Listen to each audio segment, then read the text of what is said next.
Praise be Jesus Christ. We hear St. Paul in the epistle today, his letter to the Ephesians. He says, "Brethren, see how you walk circumspectly, not as unwise, but as wise, redeeming the time, because the days are evil." What does St. Paul mean by redeeming the time? Well, first of all, we should recognize that time is a gift. It's a gift given to us by God. And like all of the gifts that God gives us, we can either use them according to his will, or we can abuse them, that is, misuse them, use them for something that they weren't meant for. And so it's the same thing with this gift of time that God gives to us. We can either use it wisely, as St. Paul exhorts us to do, or we can make bad use of our time. Some examples of bad use of our time. It is, what is bad use of time? It's wasting time. It's careless use of time. It's useless use of time.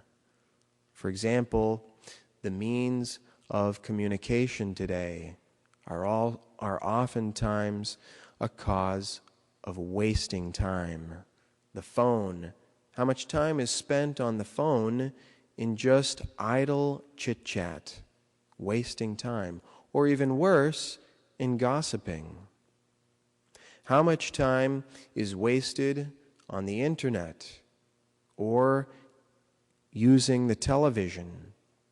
Again, just indulging our vain curiosity, the desire for something new, some sort of new stimulation for our soul. Think about the news.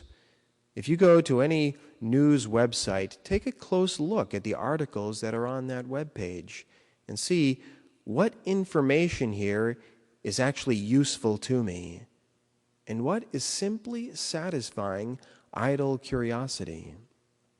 In fact, when newspapers first came out, the bishops in Ireland wrote to the faithful, warning them. They said, be careful not to fall into vain curiosity and waste a whole bunch of time reading about things that are completely useless to you. So how much more today when we have not only the newspaper, we have radio, television, and internet. So we need to be careful to use time wisely. And so what is a good use of our time? First and foremost, prayer. And prayer is, again, oftentimes the last thing on people's minds. Or maybe the first thing that they might think is not the best use of time. You know, we think about people who criticize those who embrace the monastic life, the contemplative life. See those sisters in convents as useless and doing nothing, is what they say. When precisely the contrary is true. They are doing everything. Prayer is the most important activity that we can possibly do with our time. Daily Mass. There is no better use of time than going to daily Mass for those who have the possibility. The Holy Rosary. It takes 20 minutes to pray the Rosary. And how many people put it off because they don't have the time? Or even just taking a little bit of time every day for silent meditation. To be silent.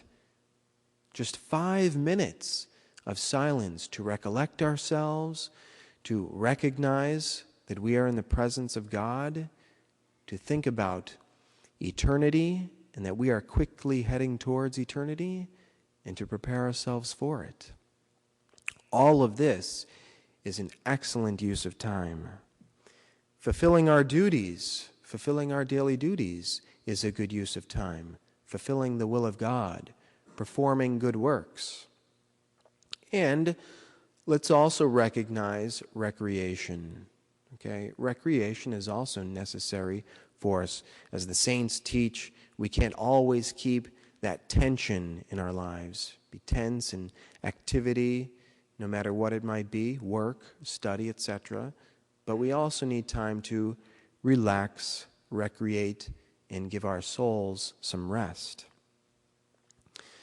So if we do this, if we make good use of our time, then this is what St. Paul means when he talks about living wisely and redeeming the time. So let's heed the words of the apostle. Brethren, see how you walk circumspectly, not as unwise, but as wise, redeeming the time, because the days are evil.